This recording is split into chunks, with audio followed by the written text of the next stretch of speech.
Hey, folks, welcome back to another episode of the California Clays podcast. I'm your host, Henning. And before we get started, if you could do me a quick favor, if you like what you see and hear on the podcast, please do me a favor, like, subscribe, and drop a comment, especially if you're watching this on YouTube. It helps me keep these conversations rolling and brings more folks to the table so we can all benefit from their knowledge. Thanks in advance. Today's guest is Dylan Epp, a guy who's been flying under the radar until he started beating some of the pros. He's not a household name yet, and that's exactly why I wanted to talk to him. He's what I'd call an average Joe pro, someone who's built his skill set through time, reps, and a mindset that refuses to settle. In this episode, we talk about how he got started, the real work behind his climb, his training philosophy, how he handles pressure, what gear he uses, and how he balances his family, faith, and work along with his competitive journey. Whether you're chasing masterclass or double A class, or just looking to break into your next personal best, this one's for the average Joe who's not here to stay average. So let's get right into it. Dylan Epp, welcome to the California Clays podcast. Thank you for joining me, man. Thanks for having me. It's a pleasure to be here. And thanks for asking me. Yeah, man. No, honestly, I remember meeting you at the 2020 Nationals in Texas, and we were squatted together, I think, for the main. Your dad, Ed, and then one of your buddies as well. And I remember, this was like the year that I punched into Masterclass for the first time. I was super nervous. It was my first Nationals, I believe. Yeah, I think so. Yeah. And you guys were just super stoic and calm and just like you'd been there and done that before. I'm like, all right, these guys know what they're doing. You guys came prepared with all this stuff. But I remember you shot a really good score that year for not being a named shooter, or at least the name that I knew at the time. You shot really well, and I've been kind of following you over the years in terms of like where you've shown up because frankly you're kind of unavoidable. You're up usually like in the top 10 in the last few years that I've been tracking other major tournaments. And I believe in, correct me if I'm wrong here, you have a day job, right? This isn't your main job shooting. Oh yeah, I got a day job. It's a very busy one too. Keeps me well busy, and I have a family and two kids, and so managing the home front is a big part of daily life and the tournament scene. Yeah, so I'd be curious to pick your brain about that. So what I've always heard is like, in order to get really good at this game, you've got to commit. You've got to be really dedicated. You've got to go to a lot of tournaments. You've got to travel, get all those experiences under your belt. And not to say that you haven't, but when I compare your tournaments attended, target shot versus, some of the pros that you're beating out there, frankly, and that you're up there with them because you've been in like the top 10 of a lot of tournaments recently. Um, I'm just curious, like, how did you get there so quickly? So, uh, let's first start with this. What do you do for a living, if you don't mind sharing that? Yeah, sure. Yeah, no, I'm a forester and kind of a wildlife biologist by trade. I'm a forester by education, and what I do in my day job is I run a very large sporting estate in Wilmington, North Carolina, and it's a big place. I mean, we it's focused on basically the hunting season, recreation. It's a home. We have 70,000 square foot of kind of like five-star interior spaces that the family that owns it uses it and enjoys it. But we're focused around like hunting quail, hunting ducks, hunting deer, shooting clays, riding horses. We do a lot of traditional hunting. It's a unique job, and it'd be very similar to like a quail and duck plantation that you would find in like Thomasville, Georgia. It'd Okay. be the similar type scene. I mean, that sounds amazing. So, what's your role there? Are you like the one who sets everything up and manages everything, or what do you do? Yeah, I'm the property manager is my title, and I started my current job 15 years ago, and I actually was a part of the acquisition of the property and building the property to what it is now. So it's been pretty special. It's quite entailed. I have over 40 employees. Every day we have 8 different departments that operate the property, and we have a Wow. very very large budget, and we deal with that, and we have a corporate umbrella that we're underneath. So, liaisoning with that and managing the day to day it can get extensive, for sure. So wait, you're a forester. What is that? Can you help me figure out how to save my fiddle leaf fig plant that's slowly dying over here, Figgy? Come on. I'm trying to do everything Well, I can to save this thing, and it's just dying on me. yeah, I would just we can do a harvest operation and cut that thing down. But Is it a lost cause? Is it really? Like, should I uh, just trying anymore? Or horticulture wise, I'm lost there. But when it comes to forestry, we'll do a harvest operation and maybe we'll get some like pulp or something out of that thing. oh no, that's sad. Did you hear that, Figgy? You better start pepping up over there. Otherwise, you might be turned into pulp. But geez, yeah, I don't know what I'm doing with that thing. But I've been trying to do everything I can, and it's wilting away. And I'd be surprised if those leaves stay on here by the end of the podcast. But no, that's interesting, man. So that keeps you very busy, and you're obviously your hands are in a lot of different things. But did you say you guys have sporting clays on the course? It's not. Is it open to the public or no? No, it's a private property. And like I said, it's a home. It's a Okay. private home, really. It's just a little different than most people's homes. But Chef, yeah, 40 yeah, staff? Yeah, I would say so. yeah, we have a lot. But we I am blessed that we do have clay targets here. And if you know anything about Wilmington, North Carolina, Hmm. I'm on the coast, so I'm basically 2.5 hours away from any club. So like I'm 2.5 hours away from Backwoods. I'm 2.5 hours away from Hermitage. I'm 3 hours away from Hunters Point north of me. So, to get to a club to practice, it's not really going to happen for the average working guy. So fortunately, I'm able to practice, here where I work, and it's allowed me to make this not only a hobby but a passion. Yeah. What what's the setup like on the property over there? Is clay speaking wise? Yeah. Yeah, so we have a sporting clay course, and we have skeet, we have a five stand, we have a trap, we have a devil's trap also. So we have about, let's see, we've got probably about 45 machines, on the property Wow. that, and we have, so it's set up obviously to where there's multiple shooting facets, for the family. But anybody that knows clay target machines, if they've all got batteries and motors and remotes, and if you don't use them and run them, they don't work. Right. So that gives me an after hours job there myself, so that Oh, I I bet. enjoy it. That's amazing. That's amazing. Sounds like you're living on paradise. Yeah, pretty much every day. Yeah. So, Dylan, take us back to how you got into shooting. What it sounded like when we were talking earlier, you've only been shooting for 10 years, is that right? Yeah, competitively, and really shooting clays for 10 years. So about 10 years ago, I guess it would have been about 2014. A friend of mine who I work with, he invited me to go to the North Carolina State Championship. And he just said, man, you should try this. You would really enjoy it. Because he knows my background, and he knows that I'm a competitive guy. He's like, you'd like it. So we went, and it was at the Fork Farm, kind of in middle state of North Carolina, just kind of the east of Charlotte there. And we went there, and I didn't know anything about what I was doing or nothing, and So you hadn't just shot before that.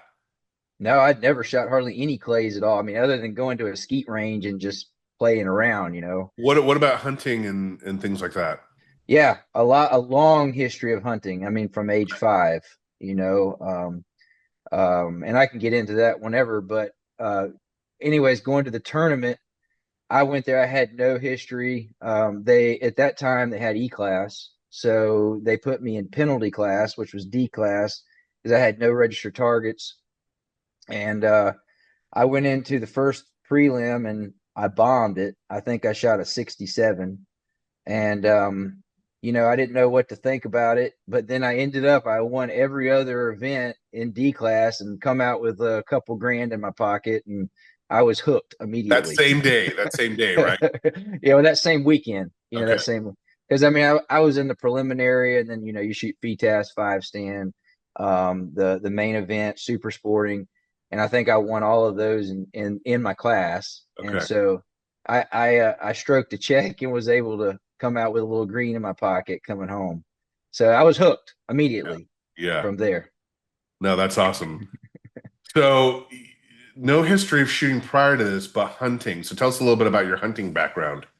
Yeah, so my dad, who you mentioned earlier, Ed Epp, and a lot of people that see me out shooting, he's usually with me. Usually, he's a great game shot. Grew up shooting game his whole life, and from the time I was 5 years old, he had a gun in my hand. I killed my first turkey when I was five. We shot.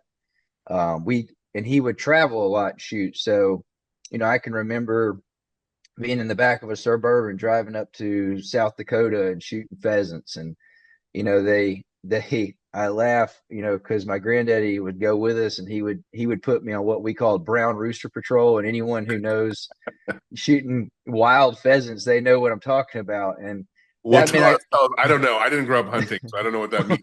well, That- you can't shoot the hens. Oh, Shooting okay. wild pheasants, you can't shoot the hens. And so, but if you're a 5-year-old kid who can barely hold a single shot New England firearm 410, they don't think you can hit anything. So I'm standing on the blocking line with my grandfather, and he's like, "Son, you just shoot at anything that comes. Yeah. You're on brown rooster patrol." Yeah. So they quickly changed that after I shot 4 or 5 of That's hilarious. them.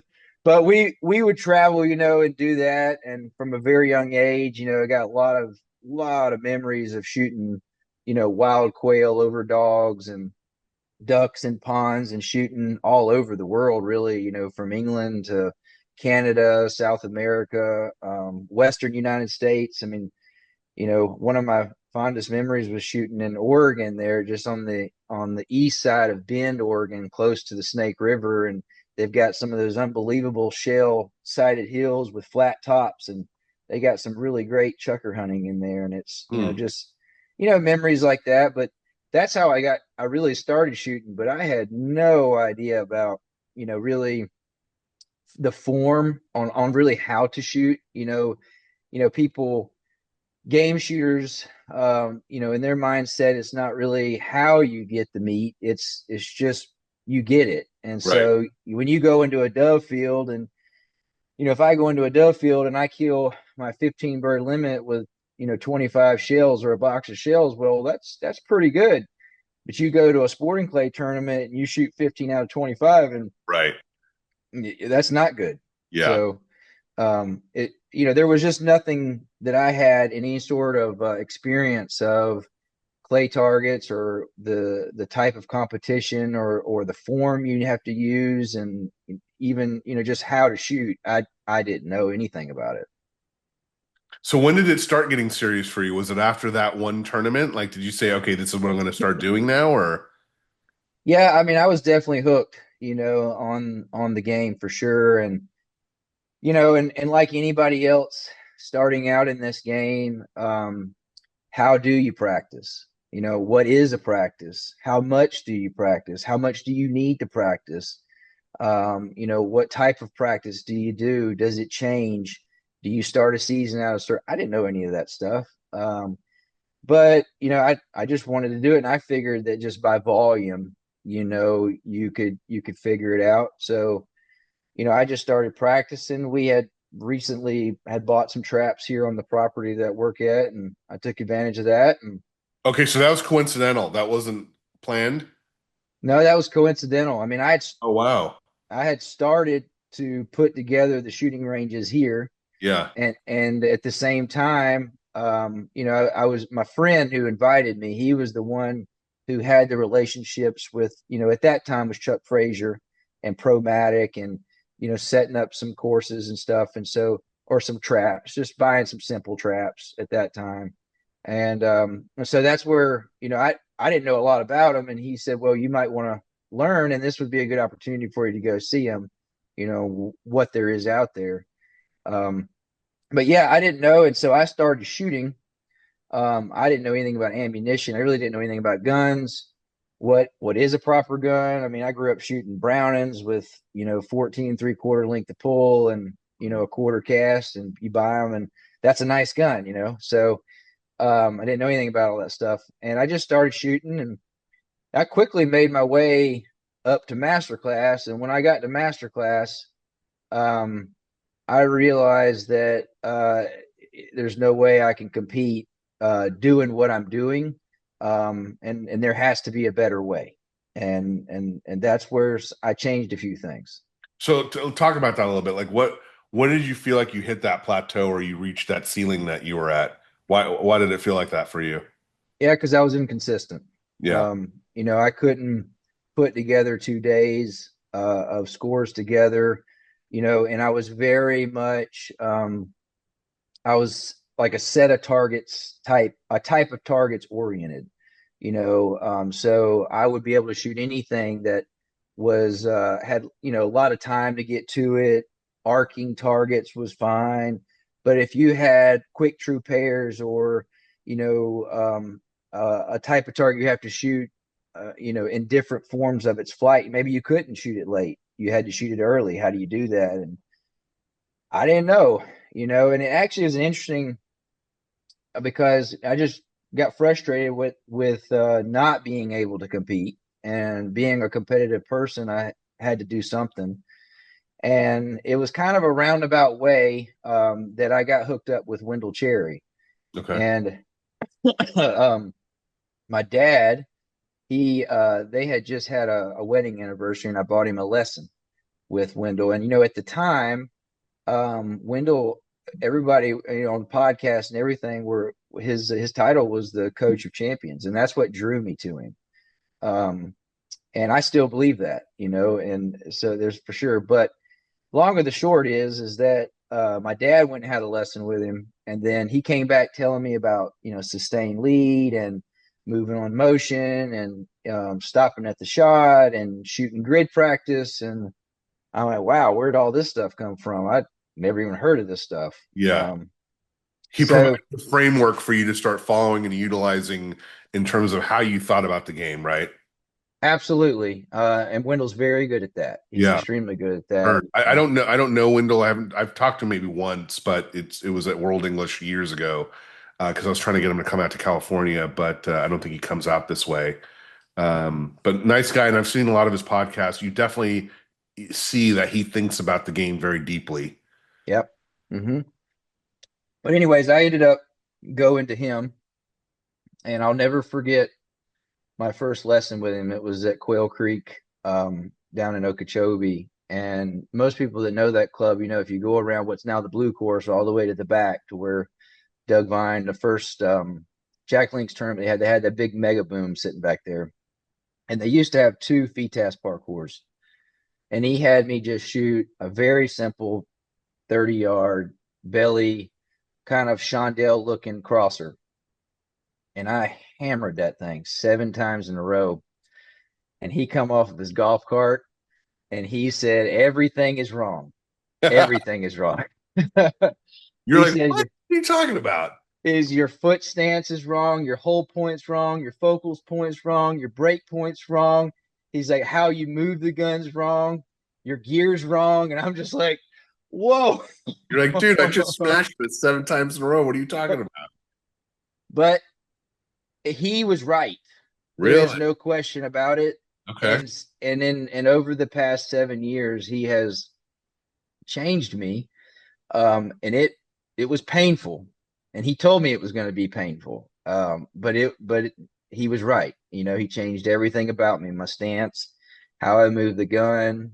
And you probably looked at my stats, and you can probably see where that Yeah, dip what year was was. that? So I'm looking at your stats on American Shotgunner, which, by the way, I think is great for looking at this nerdy, technical, statistical stuff. But I mean, your stats are pretty impressive. In fact, let me see if I can put it up on the screen here very quickly for folks that are watching this on YouTube. Now, if this is right, um, do you see the screen? I do. The American Shotgunner screen, right? Yep. So you got your stats here. You started in 2014. You've only shot a total of 83 tournaments, which to me is not a lot, actually. 36,000, that's it? Yep.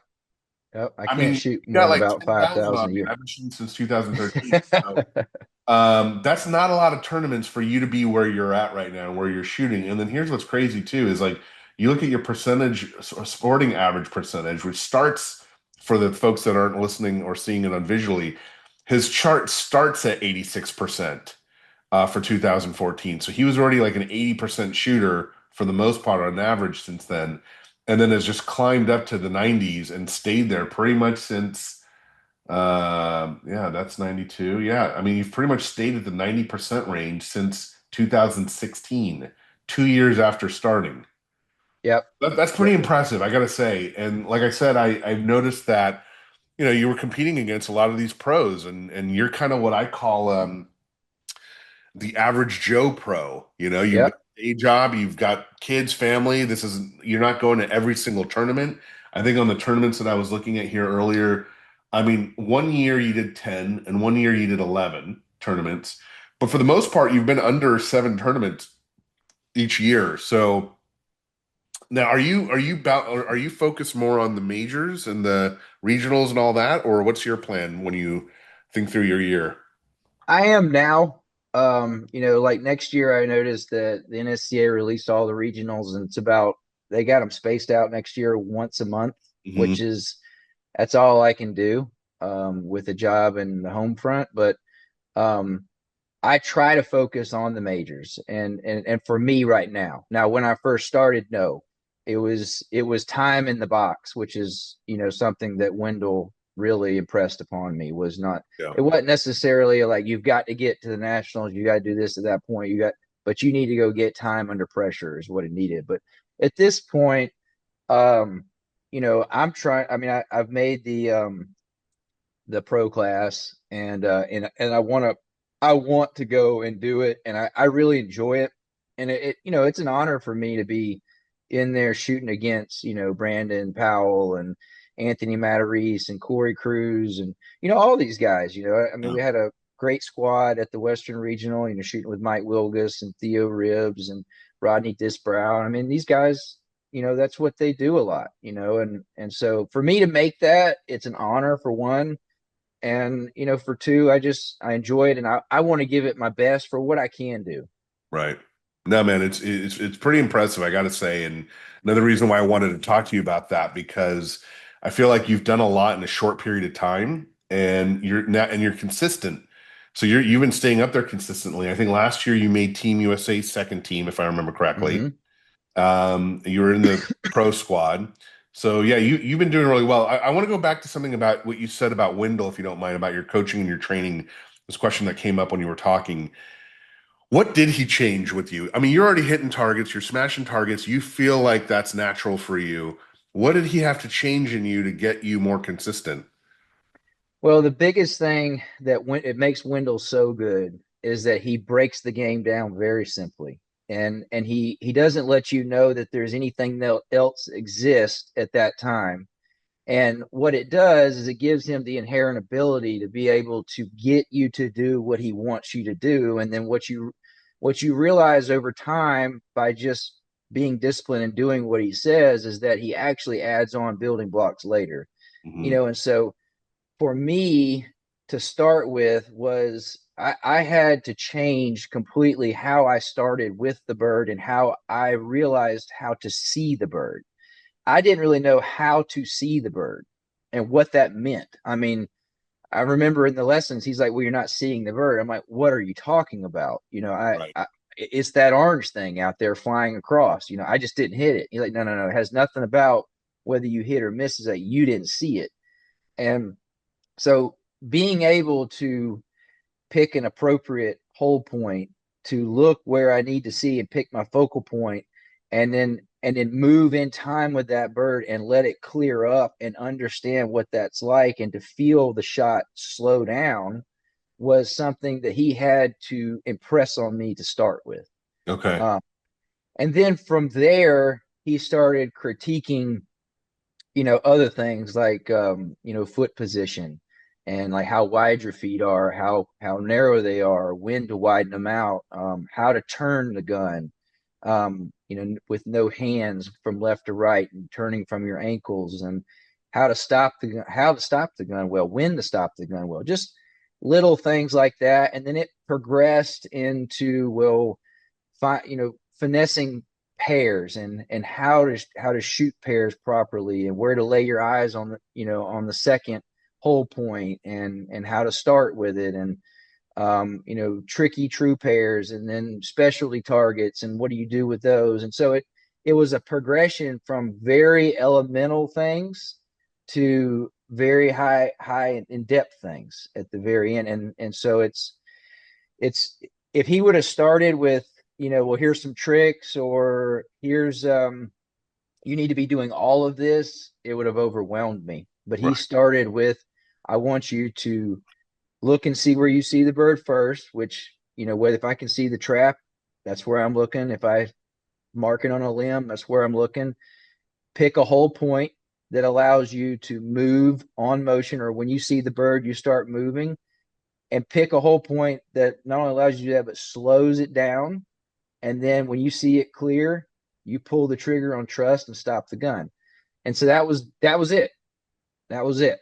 That was the first 2 3 years of lessons, was Mhm. that and he literally had me shoot grid practice thousands and thousands of time. And for those that don't know what grid practice is, it's basically a belly crosser at full spring, and he wants you to shoot it in the first third of flight when you're closer, and about 2/3 of the flight when you're a little bit further away. But you start at 20 yards, and you break it. You have to break it 10 times in a row from left to right to move to 30 yards, and you have to break it 10 times in a row to move to 40, and But on back. it's just one crosser belly, right? Mm-hmm. The same Yep. target. Yep. Okay. That's it. That's it. Now, when you get out to 60 and 70 yards, you've got to probably shoot it off of a higher platform. I do. I shoot off of a tower at that point, because it here in the South, everybody knows you got flatter land, and you can't, if it's when it's that far away, it's hard to see it with the green background come off the trap, which Right. by the time it peaks and arcs, you're losing, valuable time there. So So if you don't mind me, and I don't want to put words in your mouth, but like summarize what you mean by your connection with Wendell. He basically broke down the game and he showed you how to work on the fundamentals that you needed and how to have the base, um, just have the base, the fundamentals that you need to set up for each target. And then from there, it's really up to you to kind of learn to shoot the target itself and get the feel for the target. But he's setting you up for success, setting you up for consistency. exactly. Yeah. And I mean, there's a lot of things that he teaches too, like, not only the fundamentals, but also the mental side of it, and he does things in a very subtle way that stick with you. And he'll tell you, to read certain books, and he'll use sayings, like, don't worry about what you don't control, worry about what you can control. And, all these little things over time, they give you the ability that when you're in the tournament, you can self coach and self correct, Right. depending on how you feel, that day. None of us have the same day twice. If you break it down between A day, B day, and a C day, our A day is rare. It rarely happens, and when it does, everything's easy. You really got to learn to win and compete on your B day and try to avoid the C day. And that's really, really what Wendell is the gist of his teaching. And he teaches you how to do that. Interesting. That's a really interesting thing. I haven't heard that before as a perspective, but that's a pretty interesting perspective. What do you so I've talked about this before in other podcasts where I feel like each coach, and I always like relate this to martial arts because I feel like it's a very similar process, right? It's someone who embodies a style and embodies a way of doing things, and then teaches and passes it on to their students, right? Much like a sensei or a black belt teaches other folks.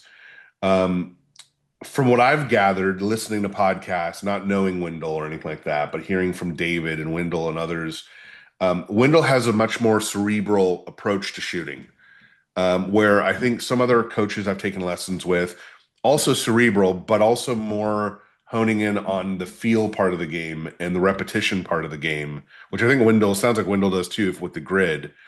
How would you characterize, what he does maybe versus other coaches? Have you been coached by anyone else or just Wendell? Just Wendell. And Okay. what I say, I have nothing against anybody else. So Yeah, just yeah. But what I mean is, nothing against that, but just how do you compare them versus others? Have you heard of other coaches and their styles? And I haven't heard a lot about other coaches, and I wouldn't know enough to be able to compare. But yeah, you know, I will agree with you though. What Wendell teaches and the cerebral approach that you mentioned there, it's very simple to similar to like a golfer. When you watch Tiger Woods, he goes to the ball every time and he does the same thing right.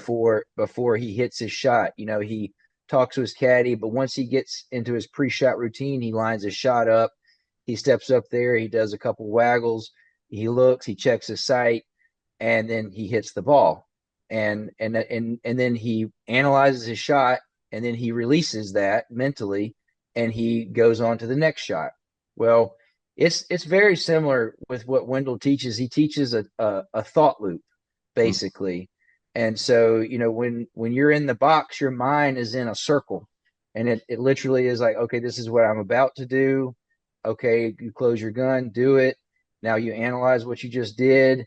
You throw your shells in the bucket, you release what just happened, good, bad, or ugly, and then you reload your gun. This is what I'm about to do. You do it, you analyze, release, around and round and round. And so, people like David and Tom, they have their own way of doing that, but that's what they're doing it. And, I do the same. People make fun of me sometimes. I got some friends, they'll say, well, a Wendell student, hopefully we don't back up the course, and Brandon, he's always up, ragging me a little bit when we're on the pro squad. So it's all good fun. But Okay, is it because you're also taking time? That's what Wendell students are known for, is yeah, taking. yeah, yeah, yeah. Well, Okay. I mean, legally now you have to be under 20 seconds. So, and mine is my loop runs between my first one to be around 15 seconds, and then the ones after it are around 13. Now Um, that you're saying it, I don't recall me thinking that you're taking a long time in the box, but I do remember thinking you're very thoughtful in your approach, and you stay like locked into the game. It kind of reminded me, and not that I'm trying to compare you or him to you or whatever, but when you shoot with a lot of people, you start to pick up different like qualities about them and how they shoot because everyone's different. But there's also themes that run around people. Like there's the very stoic, thoughtful shooters. There's the feel, get in there, get out, shooters and things like that. You definitely fall under the like the Anthony Matarese mentality, I think, where you're very thoughtful, you're absolutely paying attention, you're locked in, you're very focused for the whole entire game. Um, and again, I only shot with you once, but have you changed since we last shot? Like, has anything changed in your routines and how you do things? yeah, I've gotten quicker with Okay. my routine, rather than slower. I mean, one of the best things that I think the NSCA did was they put a time limit on how long between shots. Mhm. And for me, that made me better, because I had to go through what I was doing and say, well, I don't really need to do that. And it helped me realize too that the longer you stand there and you know watch witches is what they say. Um, it's time that chatter can get into your mind, Yeah. and so. But for me, shooting the way Wendell has taught me, especially with the mental side, I have to pretty much do that. I'm a guy that I have a lot going on up top, and I wish that I didn't see so much, and I wish that I could not be bothered by certain things that we've all seen on people with no etiquette on a course and things that Right. happen and all kind of stuff. So what Wendell, it's not about what I can't control, so I can't control that, but what I can control is I can give my mind a job. I can keep it in a place versus let it wander. And Right. so that's what Wendell has taught me how to do. No, I think that's huge, man. And I hear you on the etiquette front as well. It's something that one, I think as you're a new shooter, you really don't know until people bring it up to you, though, right? But there's also just some common sense courtesy things that you try to do. Like one of my biggest pet peeves, and some people brush this off like it's not a big deal, but is the squad behind you coming up behind your squad and actually being in the area while you guys are all shooting. And I feel like it just disrupts the rhythm of everybody when everyone does have the opportunity to look at their targets, but they're trying to come up right behind you as you're shooting. Your squad is shooting. That's one of my biggest pet peeves. What would you say are some of your etiquette or pet peeves that you see people doing all the time that you try to block out? You know, I'll just say this, I don't know if I would name anything really because all of it happens all the time, whether I can do anything about it or not. And Yeah. so the best thing I can do is accept it that it's going to happen. When you go and you shoot in England, the trappers over there on a regular sporting course are very much like your fee test referees over here. They don't want anybody being too close to you, and they want you to be quiet. And if something happens behind you, and even though we're all walking, if something happens, they're like, oh well, you can do that over again. And I'm like, man, in America, I mean, there's people driving everywhere, by Right. us. So for me, I try not to have any pet peeves before I go to the tournament. And it's just part of it. And when you make the pro class and you're shooting in that super squad, I mean, there's cameras everywhere, and there's people that, I mean, for someone like me, like you said, the average working Joe, that's now getting an opportunity to shoot at that level. It's like, whoa, I'm not used to this. I'm just used to going out on the back 40 and having some fun with the guys. Yeah. That ain't the case then. So, I've had to learn. And there's been some guys like Derek Mine. I can't say enough good things about him. He's a positive, guy, and he has a good way of putting things, and he's helped me a lot too. Just mentally with how to handle the pro class and stuff like that. Yeah, no, Derek's awesome. He's a super good dude, and he's done the same for me as well. Not that I've shot to your level or his level, but he's always got great advice and ways to look at things, and he's been doing it for a long time. No, I love that, man. I love that you don't let those things bother you. I think that's critical and that's key because to your point, it's going to happen regardless if it's a pet peeve of yours or not. So you better learn to accept it. And I do myself as well, but it's just funny how you start to notice and see things. It's almost better to be ignorant about those things and just let things fly and roll with the punches. But Mm-hmm. um, yeah. So walk us through your training. Like what did your training yield for you? Because I mean, you've been consistently shooting well, even from the very beginning. So you're obviously working on the really thin marginal stuff, right? The stuff that gets you those extra targets. What's been your progress and tell us how do you train? So, again, Wendell really helped me understand what is practice, how do you practice, those kind of things. And, then again, this is me, so I have a lot going on up top, and Wendell knows that. And so I'm a very regimented person, in my day-to-day life. I, get up at 4 o'clock in the morning, I work out, I run 4 to 5 miles a morning after working out, those kind of things. And so Wait, every day? during the week, yeah, Monday through Friday. Yeah. Man, all right. Yeah, I mean, I'm just a regimented person, and so, he helped me build a regiment, which, like I have a season opener that I do, and then I have a weekly practice routine that I do, and then I have a certain thing that I do at the end of the season. And so, for my season opener, before I go to like Jack Links, in February of this coming year, I'll do 2,000 rounds on the skeet range, focusing on just moving on motion, moving the gun, seeing the bird, stopping the shot. That's all I'm doing. I do a few things on the skeet range, shooting true pairs, breaking so many true pairs at a station, etc. But to each his own a little bit there. But it's more about volume on the range there. Right. Gun And then repetition, getting muscle memory down.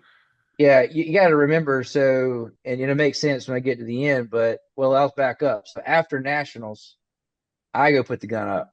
I go hunting. I go to shooting quail, ducks, geese, deer, everything. I forget about clays. Mentally, I'm gone from the competitive side of things. And then about middle of December, we have a duck split. So we have a season split in our duck season here from around right after Thanksgiving. And I'll start picking the gun up then and shooting the skeet range. And then so after the skeet range, I go to grid practice, and I do left to right, 20, 30, 40, 50, 60, right to left, 20, 30, 40, 50, 60. I'll play at 70, but 70 is very difficult to break 10 in a row repetitively. It's challenging, at least for me. So I don't get Uh, bogged down with I it. think Is for what anyone, you're talking about 70 yards, right? 70 yards, and Uh, you set a bucket underneath the flight plan and shoot it with a rangefinder. yeah. So, but I mean, I struggle with 70. I'll just say that. Now I can do 60, but 70 is very, very challenging. So you're Uh, setting up your own grid on the skeet field in order to do that, where you're doing the 20, 10 in a row, 30, 10 in a row, and you keep going back and back off of what is it, low or high house? I don't shoot that on the skeet field. I actually Oh, shoot that off of a standard super sporter, okay. chromatic trap, full spring, hardest spring as you can get. You know, there's a running joke at Backwoods Quail Club with Rick Hemingway. He's like, does Dylan have enough spring? He just actually sent me a red spring. So, anyways, so yeah, so and then as I get farther out, like when you get to 60 yards, it's really better to shoot off of a tower because you get a flatter line. Right. But you know, I'm working on basically speed and trust is all I'm doing, and at distance. And the other thing that it does is it calibrates in your brain what 50 yards is, what 40 yards is, what 30 yards is, you know. And so you know, your average shooter goes out there and say, man, the targets were big, they were 60 yards. Most likely they were 40 yards and in, Yeah, most likely. yeah. No, that's huge, actually. That's something that I think I need to incorporate more into my training because I'm a terrible judge of distance, unfortunately. And I just go off a feel and look and what familiarity I have with that distance. I tend Right. to still shoot them all right, but I don't have a good gauge for where I'm at. I'm just looking at, okay, I've seen this before, insert, move to it, do what I got to do. But I haven't broken it down like that. And I think that's a really helpful tool to be able to know the distances that you're shooting at and feel comfortable there. And then to know that you've been consistent at that distance too. I think that's Yep. huge for you. So, even Yep. though you've only shot 36,000 registered, you've probably shot over 100,000 in training, it sounds like it then in those Oh, 10. easy, Yeah. easy. I shoot probably so what I lack in a tournament, I Yeah. make up for in practice. So Right. I can practice three three to 5 days a week, depending on the day. Yeah. But it's because it's literally it's right outside my door, so it's easy for me to go over there, pick up the voice control, walk out there, and start shooting. But being able to go to a tournament is where I struggle. So but going back to my practice regime, after I shoot the grid, I shoot double strap. And again, this is all Wendell. This is Wendell's plan he wrote for me. Hmm. And so he has me shoot about 1,000 rounds on the double strap, and he's wanting me to shoot 47 out of 50 plus, to as a pass. And he's doing it as an eye builder. Anyone who shot double strap knows how fast you have to shoot the first bird, and then get to the second bird to be able to shoot it on at a higher level. Right. So we do that, and then I start my season practice, which is basically what I call execution, pairs, and building scores. And so, I never practice comfortably. Um, I always practice uncomfortably, things I don't like, So if you want to beat me on a course, just throw a bunch of like big hanging crows out there, like just every station, true pair hanging crows at like 60 yards. You'll get me. But so I work on a lot of the things I don't like, Hmm. So edgy targets, hidden targets, targets coming out of trees that I can't see where it's coming from. And are you doing this at local clubs or at your home club, if you will? The Yeah, at Okay. my home club. Okay. Yeah, at my home club. And so I change it up, I set it up, and I work on that, and my big thing when I shoot pairs is I want to break 5 pair in a row. Yeah. 100 I will if I miss, I start over. And then a lot of times depending on if I'm having trouble with that target or something, if I run it 5 times in a row, 5 pair, I'll go sit down, come back, do it again. I'll go and up to about 3 times is what I'll do. And by the third time, you can feel it. It starts to become almost instinctual. Hmm. Um, but practicing pairs that give me a fit, and then building a score. Building a score is probably one of the biggest things when you get to the higher level that you've got to get comfortable with. Because if you sit there and you sit back and you think about, well, I'm going to the regional and I can't hardly miss. Well, it it that's daunting. It's very daunting and it's a negative way of thinking. But if you go out there and you learn how to take it one station at a time, Right. one target at a time, and you work the station like that, and then you go to the next station and you release that station and you do that, then the next thing you know, you've gone through 15 stations, and then you're like, oh, it adds up to this, Right. Right. So it breaks it down, and that's what that's something that's very important. Those little things are what Wendell how he teaches Hmm. the game in very incremental points like that. But yeah, then after I'll do that. I'll alternate those practices depending on what I need to do during the season and targets that bother me. And you're going to have something that bother you. You're going to go to Louisiana and shoot in the South Central like the guys are doing right now, and you're you're going to find something that bothers you. And then you're going to go out to Idaho and shoot at Nick Berry's place, and you're definitely going to find something that bothers you there. And then you're going to go to Rick Hemingway's place, and something's going to bother you there.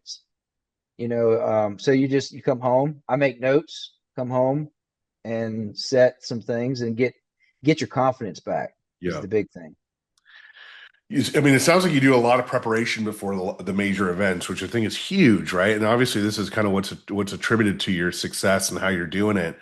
For folks that can't do that, right? What would you recommend that they do to improve their training? I mean, you've given some really good nuggets and insights into how to break down the game, how to break down building a score, how to break down your comfort level too, because I think what you said about being uncomfortable is extremely important. When you're comfortable, it's almost like you could just not that you want autopilot to kick in, but you can in a way.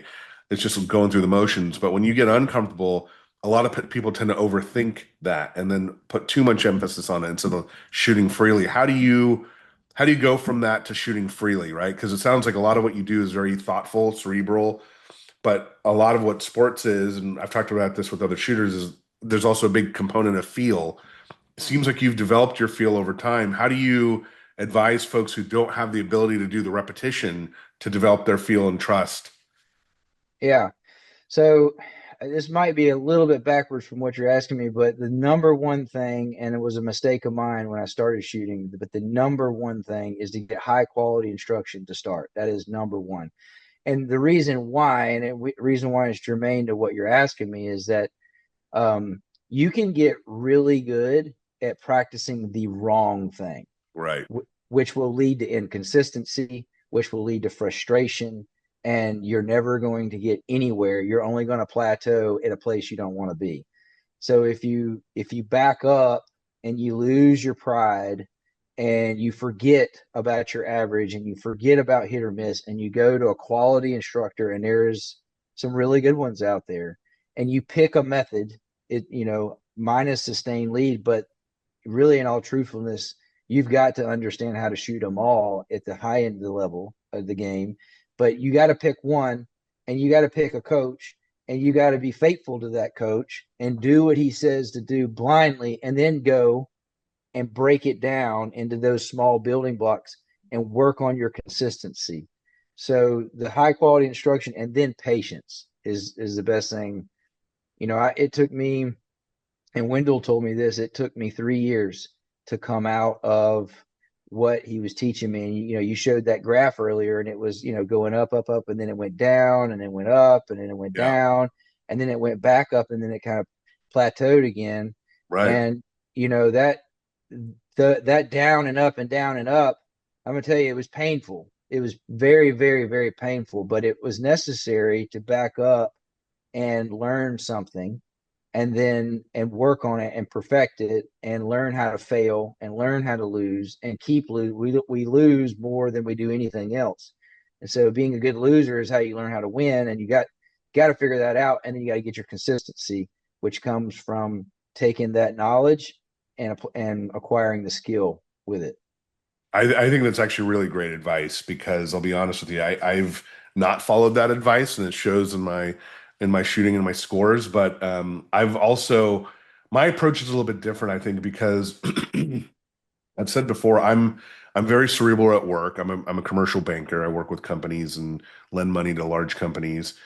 And when I go to clay shooting, it was the one time where my brain was shut off and I just was focused on one target. And it felt like everything else in my brain kind of went away and I was able to focus on that. So I initially went into this feeling for the target, like instead of like thinking it through. And then I took lessons with coaches. I've had lessons with a number of coaches, including pros and world champions, et cetera. And what I've come to realize is, to your point about stick with one coach, I think that's true, but it's also essential to find the right coach for you, like that matches up with your personality, that also kind of gets you and knows what you need. Because I think some coaches will only do their curriculum, and I think that makes sense for a lot of people. I think with you being regimented, you and Wendell are a good match, right? For me, I don't know this. I don't know Wendell. I'm sure he would teach me a lot, but I like to be a little bit more free in my shooting and more feel oriented. And when I've taken lessons with very cerebral coaches, like while I get it, I'm only taking like 30% of what they're saying and incorporating into my routine. But then when I met with like folks like, and I don't want to, name them this way because I don't want to sound like they're only this, but I feel like they understood me. Zach and Desi were my coaches for a little bit. And I feel like I progressed the most with them because they kind of understood me. They understood kind of my background, where how to communicate with me, what I saw, the way they talked to me about the game was like I was just talking to like a regular buddy rather than a coach. And for me, the epiphanies I had with them was that, yeah, I'm not progressing as fast as like you are, right? But with my needs and the way I'm going through things, I was picking up nuggets from everybody, incorporating it to build my own plan. But I think it's a longer path than your path. With yours, like you got a clear cut path on how to move forward and how to train and do things, where I'm still kind of meandering along the path and trying to figure it out. So I think there's a lot of value in what you said there, that, if you really want to shorten your learning curve and get good quickly, get with a good reputable coach that can kind of get you there and follow the curriculum as much as you can, because I think that'll get you results faster. Yeah, I would definitely agree with that. That's 100%. I was very fortunate with finding Wendell, and we hit it off. And people that know me in the game, they know that I'm very faithful in that way to my coach. And when I miss, it's not about, in my mind, it's never about, well, there was, this method doesn't work, or there's, the shell or whatever. It's like I just didn't do what Wendell told me to do right. That's literally what crosses my brain. And then when I go back and I work on that, it's I need to do this. I know what I need to do now. I didn't know what I need to do then. You seem very disciplined too. If you're getting up at 4 a.m. and you're running and working out and all that, how much do you think discipline plays a part in your success in shooting? Well, discipline is everything, in my opinion, in this game. I mean, you've got to just keep pounding. You got to stay positive. You've got to just keep showing up, keep working at it. I've seen Anthony Matarese post a lot of things about, how success is not overnight, and Right. you success is very incremental, and it's sometimes you can't tell it. Wendell has a saying that every shot goes into a memory bank. And he's right. He's 100% right. And so, and then there's other things too, that how you practice necessarily doesn't reflect on how you're going to score in the competition. So, having um, that repertoire in your mind, the confidence in what you're doing, and then being able to go out there and clearly let all of it go and put it together in a match is very important. And Wendell has taught that for me, and that's why I feel very lucky, because when I go to a tournament, I can self coach. Now I still go back to Wendell. I go probably twice a year. Okay. Um, in fact, I'm going next week. Mhm. But but at this point it's small critiques. Yeah, I was going to Um, ask, what are you guys working on now, if you don't mind sharing that? sure. Last time I went to him was well, this time I don't know what it'd be. He watches me. And he remembers what we did last time. So last time my problem was I wasn't picking out the whole points that were slowing it down. I was working too hard to keep the gap between the target and the barrel clean. And so and it's more important when something's hidden. Um, but anyways, long and the short, he picked it out, and this is what amazed me. Right? He picked it out in 3 shots, and it was right off a tower. He watched me shoot it 3 times, and he said that my amperage was going up on the shot. In other words, my tension in my body, he could see it. And he said that what you're doing is you're too tight, and you're working too hard to keep it clean. And he's like, you need to find that whole point that slows it down quicker off Right. the trap.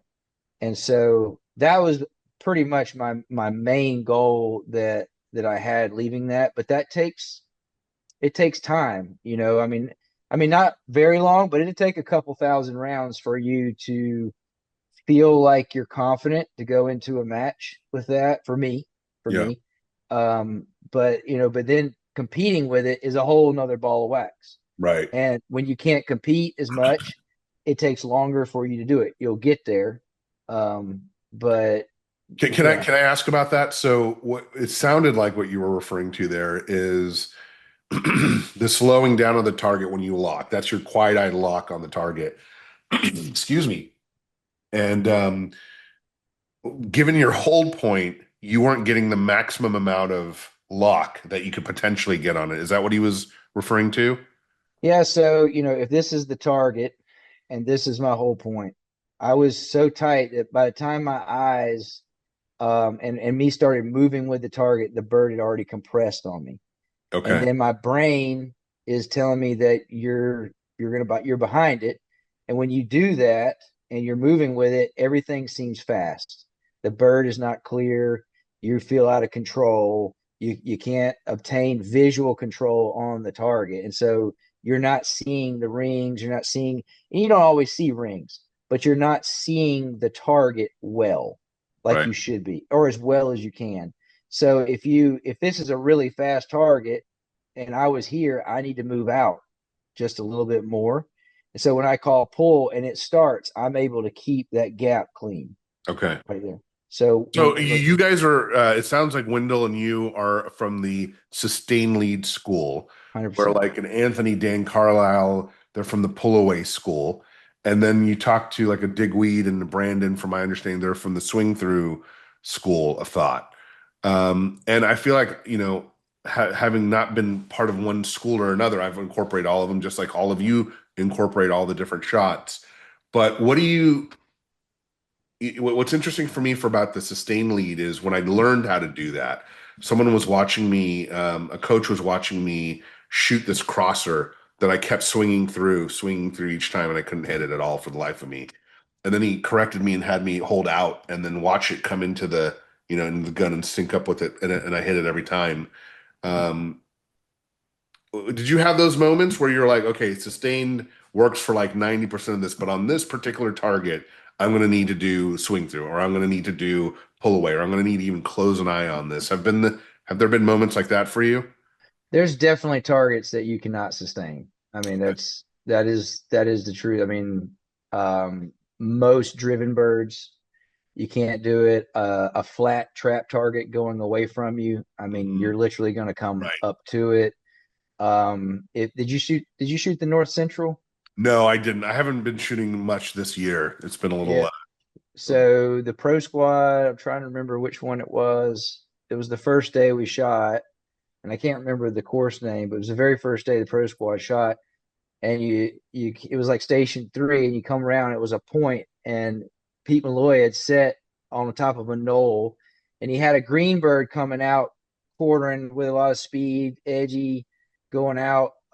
That's a sustained lead target for me, no problem. But then there was a Rabu set down underneath me that had not a lot of spring on it, and the wind was blowing it, and it was coming out. there's no way you're sustaining that bird. There's no Right. way. Right. Absolutely no way. So, I mean, I had to shoot it, come down to the trap, it come off, just come right up to it, pull the trigger. Um, but I try to sustain just about everything. I Mhm. mean, there's just some things that you can't. One thing I do like about sustain lead over other methods is that you kind of have to know how to shoot all the other methods, because when something goes wrong with sustain lead and you compress, you have to pull away. Right. Or if it beats you, you've got to get back through it, just by the law of physics. And Right. so, um, I came from a swing through background. That's where I learned how to shoot birds. Pretty much everybody that shoots birds, that's where they learn how to shoot, because you have to. But belly Um, beak, right? yeah, you just you don't know where a quail's coming from. That's just it's not happening. Dog points. I don't know where he's coming from. And he's that way. You got to chase him. So, but anyways, yeah, that's there's some things you can't sustain, but for the most part, I try to sustain just about everything. How did you feel when you first started shooting sustained? Like, it felt natural to me, to be honest, when I first started doing that. So I'm curious if it was for you going from swing through to sustained, and then it just made sense, and that became your predominant or your dominant technique. Yeah, I fought it to begin with, to be honest with you. I fought Wendell at every turn, to be honest. I mean, he's gonna laugh when he sees this because it's true. I mean, Well, I mean, what do you mean by that? Like, what did you do? Like, you're like, well, no, you. well, I'll tell you. I mean, literally, I told you the story of the first time. I mean, I'm gonna tell you, like, every hair on the back of my neck when he was saying those things too was standing up. Like, I wanted to fight him. I'm just Oh, gonna because he tell you. said that you're shooting it wrong, even though you shot Yeah, all seven. Yeah, I mean, and that's he's gonna funny. laugh because he knows where I'm going with this. And I told him, I was like, well, I don't understand. Like, I know how to shoot, and he's like, no, you don't. He was right. Wait, he said it that bluntly? He says, no, you don't. Anybody that knows Wendell, that's the only way he is. It's straight truth and straight blunt. Yeah, but that's but hilarious. he's like, no, you don't. And I'm like, what? But to be fair, the kind of the aha moment was later on that day, on the Yeah, very first round. And this is why I kept coming back to the well, kept coming back to him. Was we had it's the blue, it's again same place, Quail Creek, Blue Course, about middle of the way around the arc there, and we're shooting out in that open. And he had a screaming, probably 50-yard crosser, dome on, just kind of angled, showing easy bird to drop. And I kept missing it, kept missing it. He's like, you can't, you're not seeing it, you're not seeing it, you're not seeing it. And he's like, he finally walked up behind me. He's like, put your gun here. He's like, look there. And he gave me a little tip. He's like, it'll help you. He said, tighten your quads up. And he said, that's going to help you move on the motion that you need to move. interesting. And when I did, um, everything was in slow motion. And it to begin with, I was like, when I first saw it, I just fired the gun because I didn't know what I was looking at. It kind of freaked me out. He said, "No, you had it. Do it again."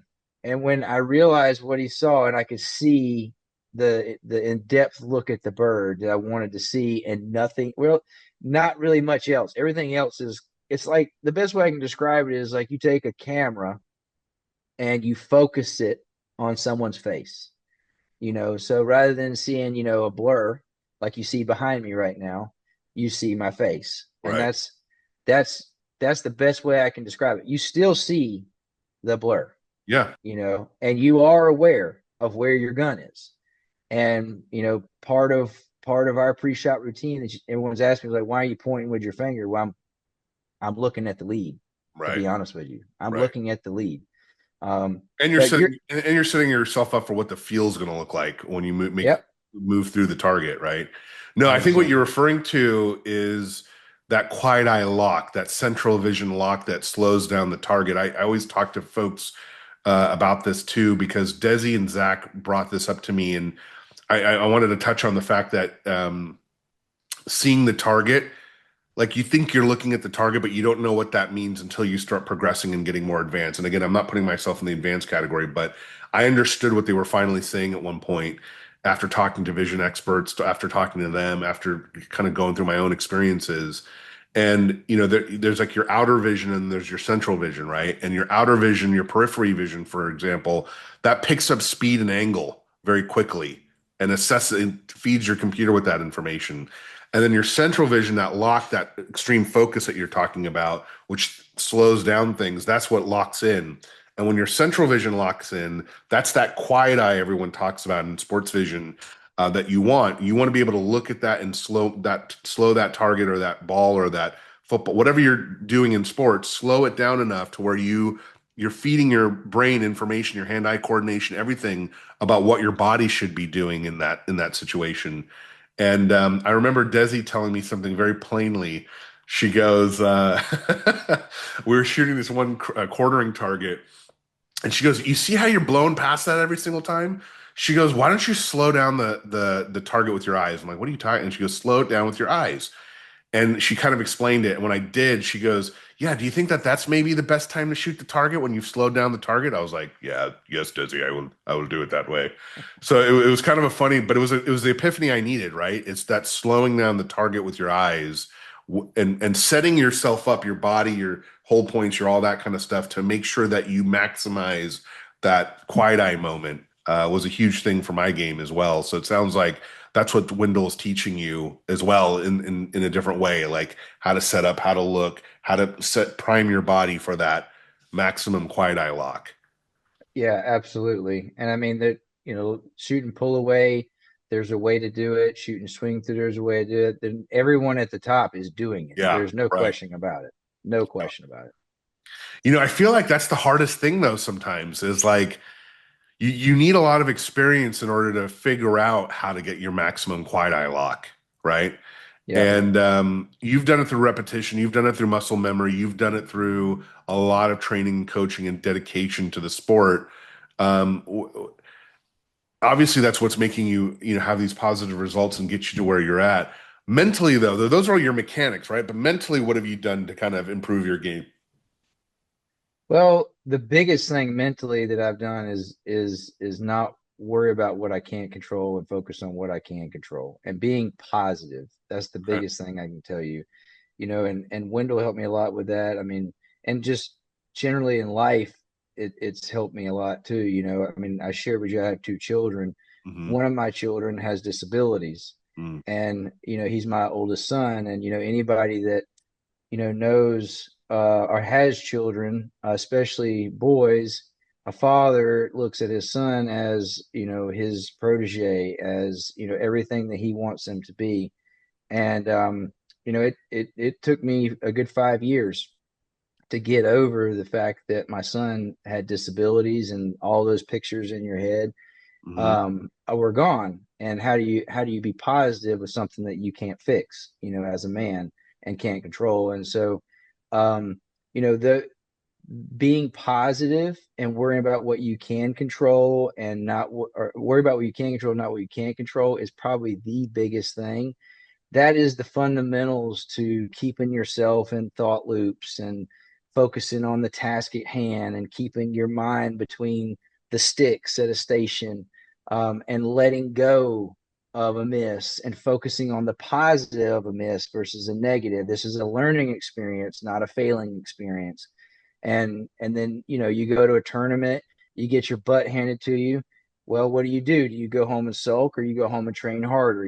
Being positive about your whole outcome, not quitting in a round, a multi-day round. So if for example, when I was at North Central, in my squad, to tell you, if you talk to Braxton or um, Turner, who shot with me, or Blaze, or Rodney, I started out the first two stations. On the very first day, I dropped two targets on both stations.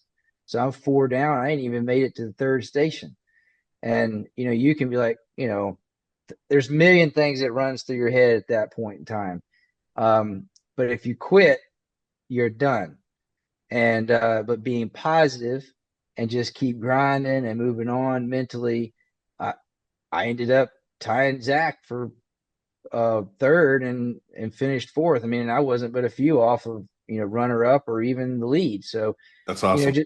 just being positive Can you is can you can you walk us through that, Dylan, if you don't mind? And one, sincerely appreciate you sharing about your son and kind of your experience there. I think that's a lesson a lot of people can benefit from, right? Is just focus on the things you control. Nothing in life is guaranteed. You're going to have the ups and downs. It's just how you respond and react to them that's more important. So I love that message.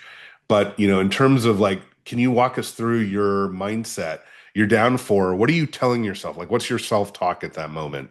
yeah. So I mentioned Wendell has like little sayings he tells you, but one station at a time, one target at a time, and that station's ancient history. That's basically the two things I'm telling myself, every time. And you have a bad station, and you got to walk out of there and leave it. You got to, and you got to say, okay, next job at hand, and go to the next station, and you do not need to sit in your cart and sulk. You need to do the same thing as if you ran the station before. You can't show anything in your body at all that you're having a bad day, because your competitors will use it against you. They will. And Really? they will. If they can see that you're having a bad day, then they can use it to say, well, hey, I got him down. I'm gonna beat him, in the Oh, next I see. You mean it builds their confidence level up. exactly. Yeah, yeah. Exactly. It builds their confidence. So being even kill and being positive and just being out there, and you want people to ride by and wonder, is he straight? Is he Yeah. not? Yeah, yeah, You yeah. know? That's a Uh great insight, actually. That's a really great insight. And I think because you're right, because I've noticed, what's funny is I've noticed I get more confident when I'm shooting around shooters that don't shoot as well as me because I know mhm. I'm the best shooter there. So that builds my confidence up. So if now you're up against people the same equal ability and you're seeing that they're down, but you're doing okay, that absolutely builds your confidence level up. Yep. Yeah, you got to. Yeah. You absolutely got to. There's no way. You can't. These guys are too good. And everybody that at the top, they're just too good. So if you give them any edge, they'll beat you to death with it. So let me ask you. So I know the last station's ancient history for you, but after the course, are you analyzing stations after the fact? Do you still remember? Okay, I did this on that station, and do you go through assess that, or do you just completely move on from that? Don't even think about it and just focus on what's next. So it depends on how many days that tournament is. But for example, let's talk about the North Central Regional just for once. Yeah. So after my first day, um, I didn't really analyze anything. I was actually very happy that I started out poorly and just finished strong. That was through my mind. The next day I shot, and didn't think really anything about it, and I didn't really look at the scores. I don't really care to know, because there's still a lot going on. Yeah. And so they were jumping up and down. It's no sense in trying to come to some sort of foregone conclusion about anything, because then that's another thing in your mind. Um, and then I finished up the last day, and at the end of every tournament, or a match that I'm in, the same match. So this was a 3-day match, right? So at the end of it, I look at how I finished up, and I look back on where I either won it or gave it away. Got it. That's good. And and so in this situation, there was how I started. I didn't really look at how I started poorly as a bad thing. I didn't look at that. But I look back, and there was a tower on the second day that I dropped four on. Um, and then there was an easy station on the final day that I dutched a pair on, and I dropped. I can't remember.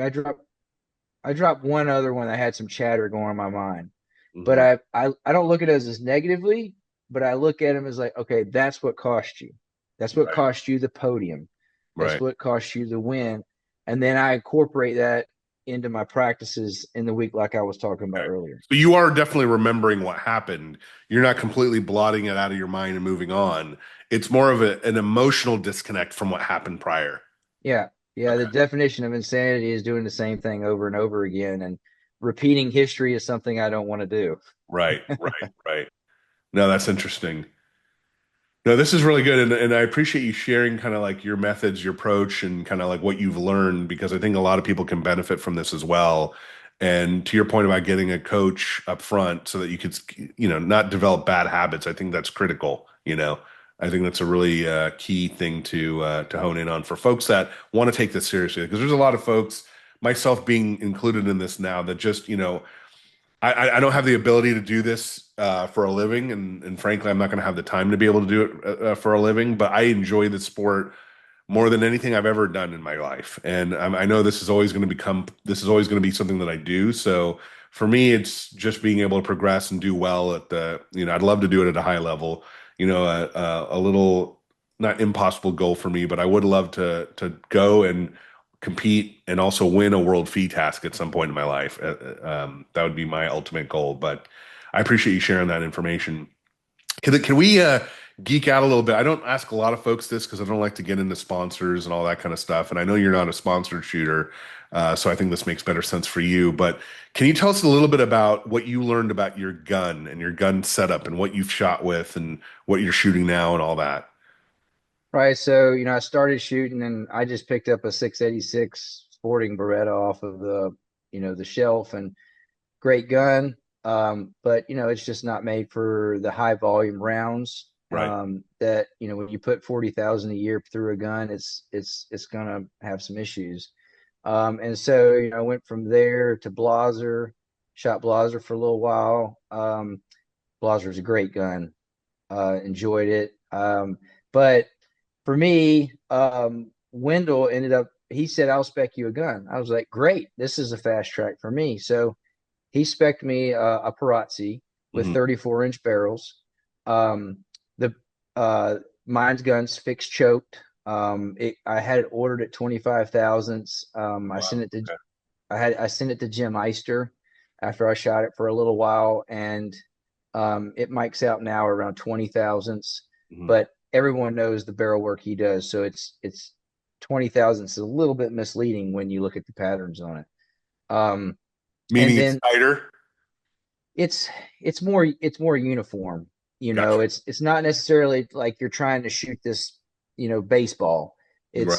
It's he balances the pressures in the gun, he backbores it, he trues up the it's still a production gun. Mhm. It's not like a Boston Co gun where they've hammer forged this thing, by hand.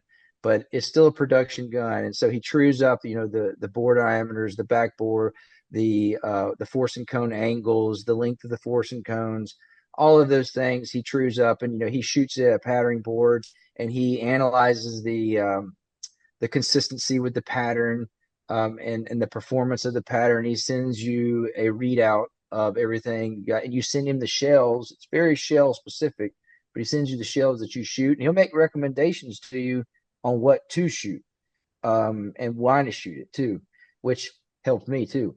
Interesting. But Yeah. um, I have an icerized um ZZ Bird barrel, 30-inch barrel that I had purchased, but it was already completed by him. I didn't go directly to him, but it's a great barrel from what I could tell. And it was on my old Kohler.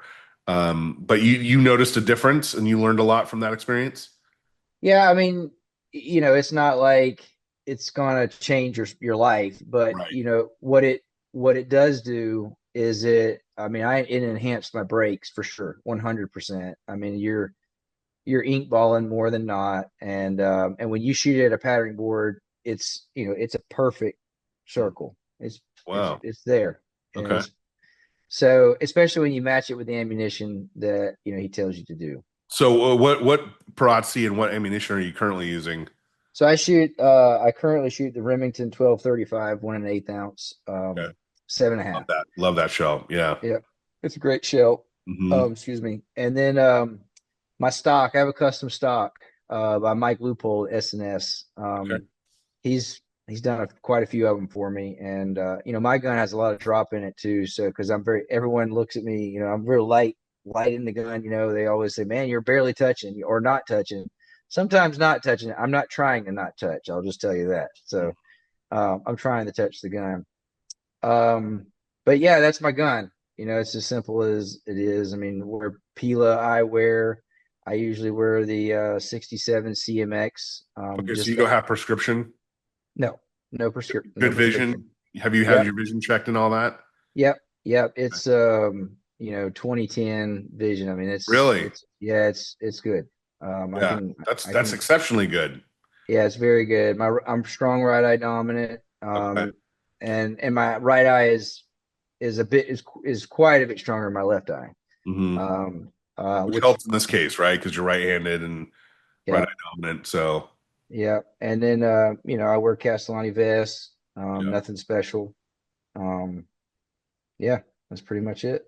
What did you notice going, and not to say that one's better than the other, they're all good guns, but for you, feel's a big important thing about guns as well, right? When everybody talks about what gun should I get, it's just like you got to go try them, man. It's really going to be an individual thing. But what did you notice switching from the Blaser to the Perazzi uh, that you liked? I mean, the biggest thing was the 34-inch barrels. Yeah, because you're pretty tall, right? How tall are you again?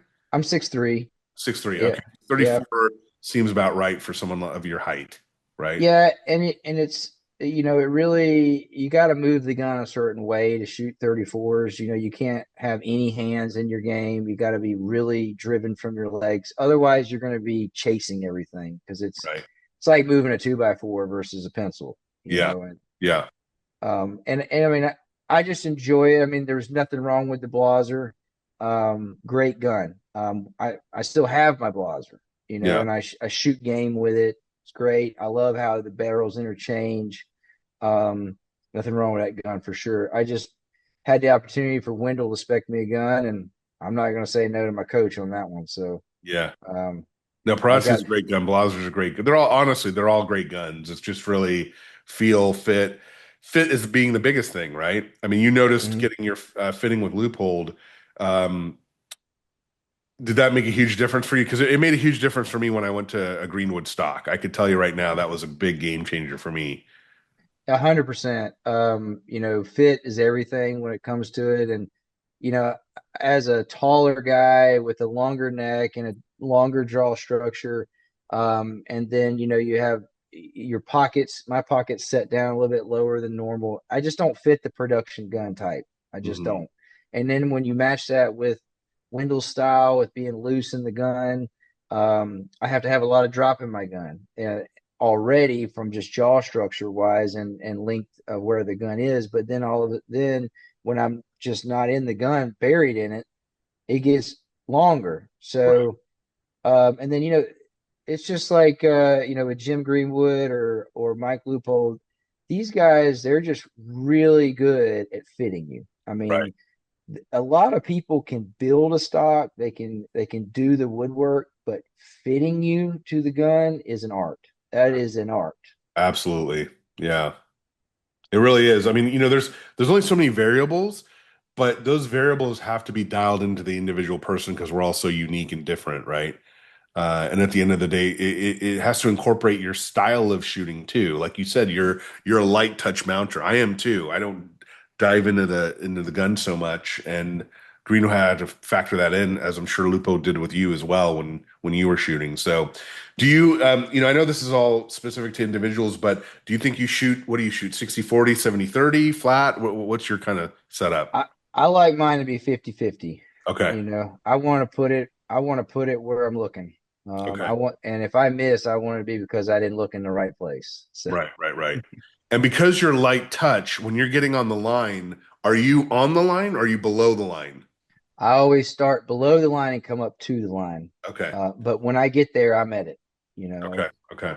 I don't float a bird at all. Right, And if I was to bury into my gun, I'd be looking at the top latch. I wouldn't even see the barrel. right. So when I just touch my gun, my beads are stacked.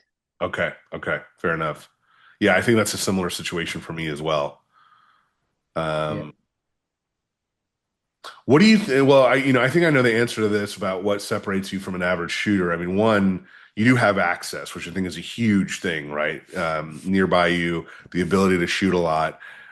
You're very disciplined in your approach. So The average shooter, I don't think, has that level of discipline, has that level of access.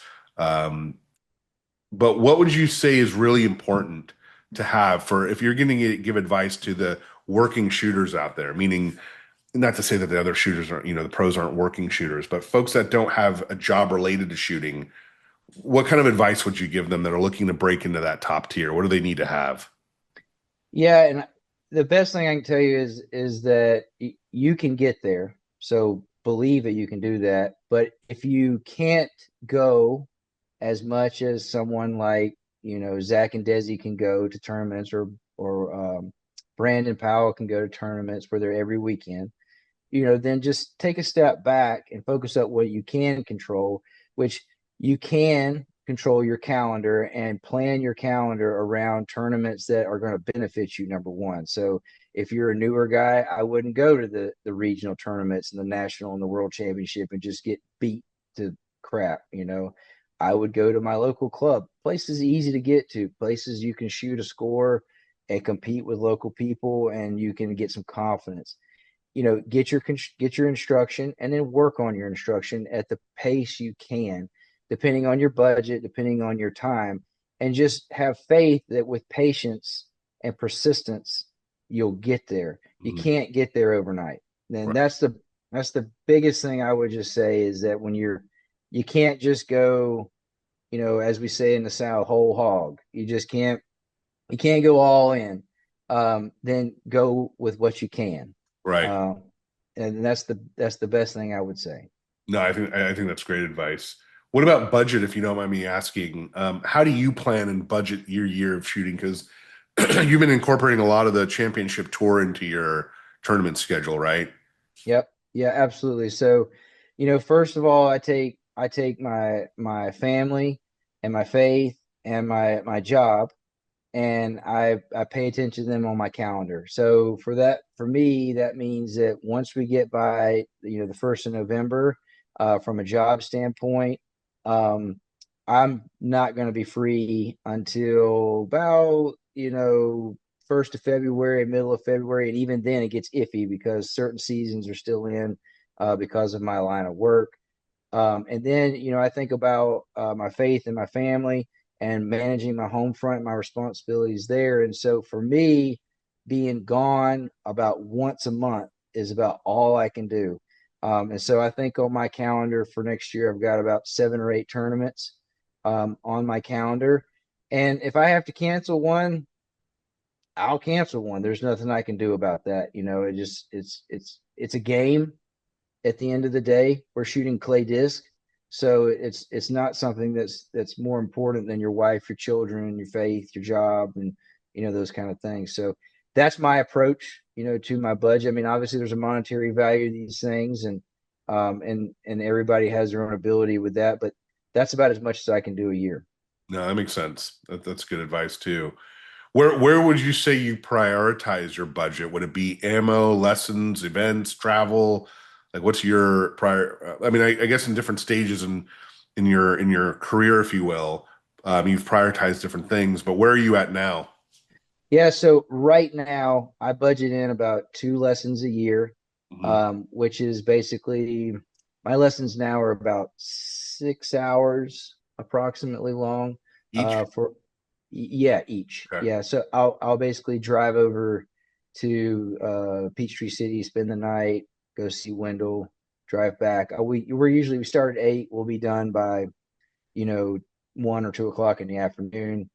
I leave, come home. So I do 2 of those a year right now, and those are kind of critiquing my game. I focus on about 7 or 8 tournaments a year. It's so monetary wise there, and then the travel.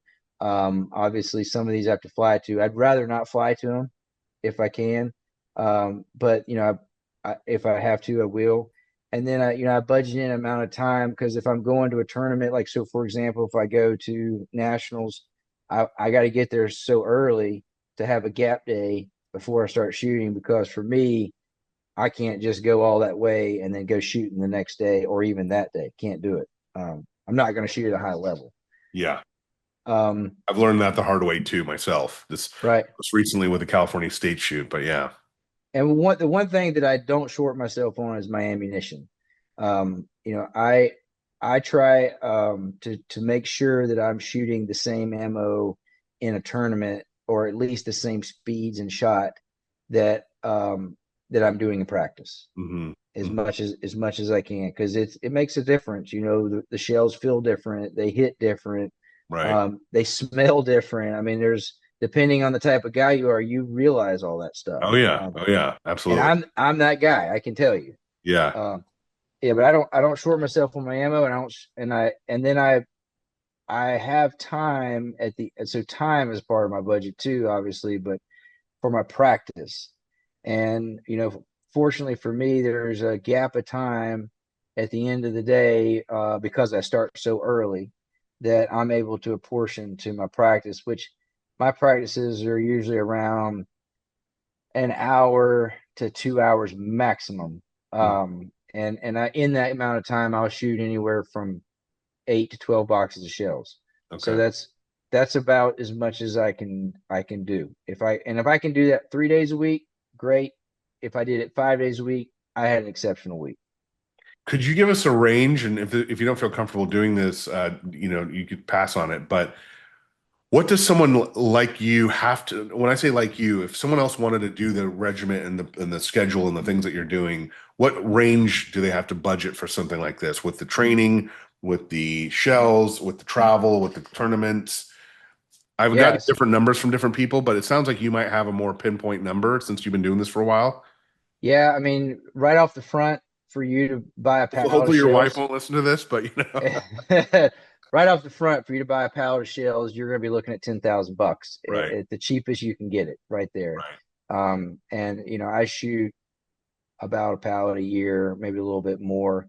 And then as far as my tournaments, my travel, depending on how far I got to go, except obviously I went to England this year, so that was an expensive trip. But in a normal year, my tournaments are going to cost me somewhere in the neighborhood of about $10,000. They're usually about $1,000 to $1,500, sometimes more on entry fees. So if you just budget in about $10,000 for tournaments, then I would average around $10,000 to $15,000 for travel, depending on Hmm. what that is: airplanes, hotel rooms, VRBOs, etc. So you're looking at $20,000 to $25,000 plus your ammunition. That's just bare minimum. Right, right. To do this at a high level, you're not going to make much money.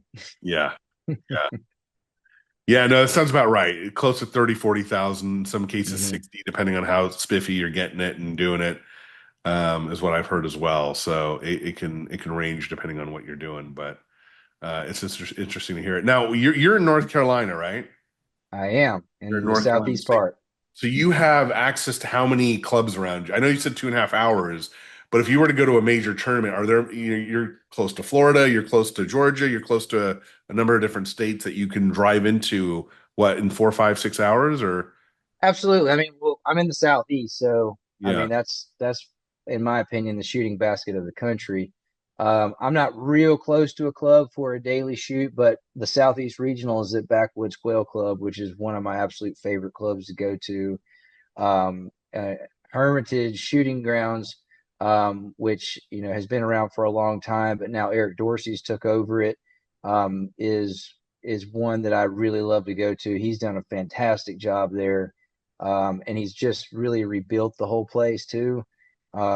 He's got, I think, four courses now and four layouts of task and two five stands. I mean, he's got it going on there. So that those are probably my two clubs I go to more often than not. Okay. Hunters Point's a great one. We go to DeWitt Shooting Sports. Those hold our state championships more often here in North Carolina, so I visit there. But really outside of that, we have other clubs, in the state, and I just don't go there because it's so far for me to drive there. So unless there's a major tournament going on there, I'm probably not going to go there. But then when you go outside of that, I mean, you go to Savannah, everybody knows Forest City. The Seminole Cup's been going on for a long time down there. I'm 10 hours from Florida.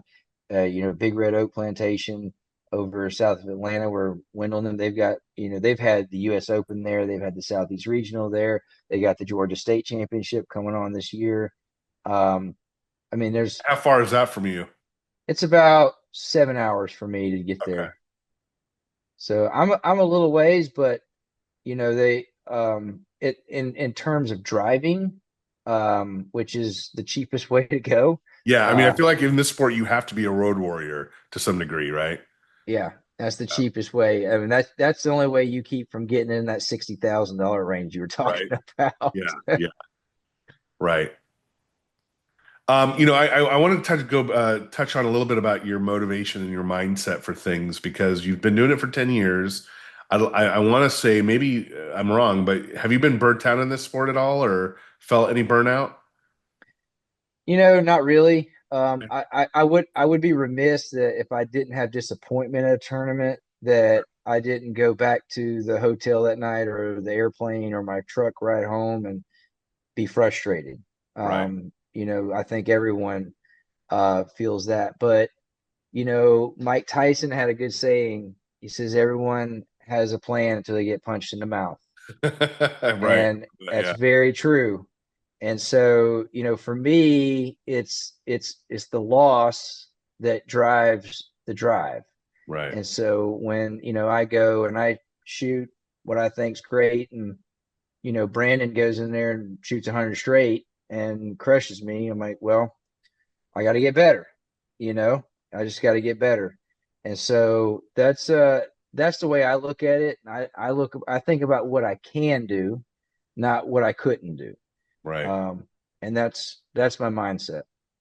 No, I appreciate that. That's a good way to overcome any kind of potential burnout. But I still feel like you and myself, we're also relatively young in the game, if you will, that we're not anywhere close to a burnout. I'm still very passionate about it. For me, it's been personal events that have restricted me from shooting a little bit.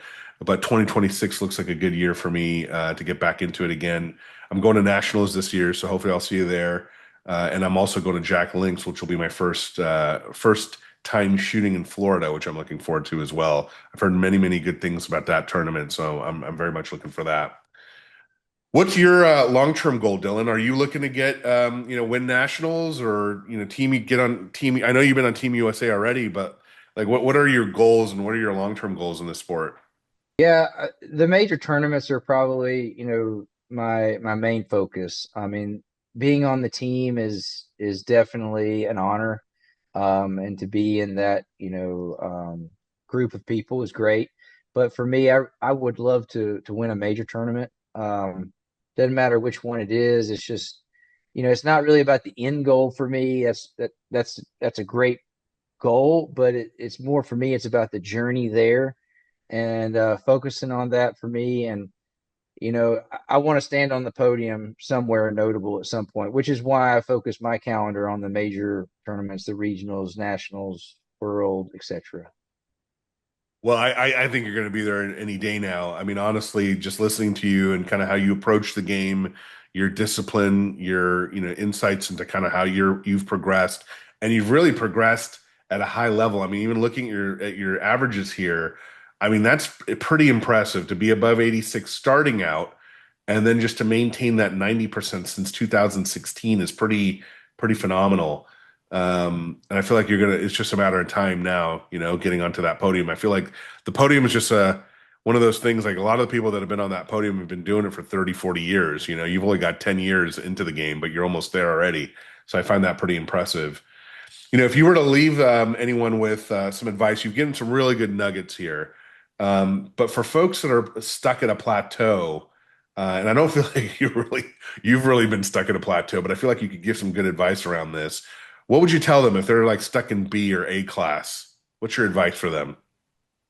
Yeah, I keep going back to the instruction. I mean, that's my biggest mistake that I made when I started shooting 100% is I thought I could do this game on my own and thought I could teach myself how to do it.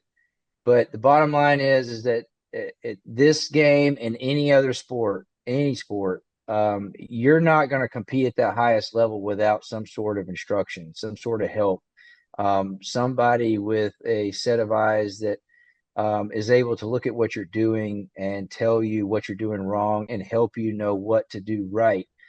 So that when you go and practice and you spend your money to do that, that you are actually doing the right thing.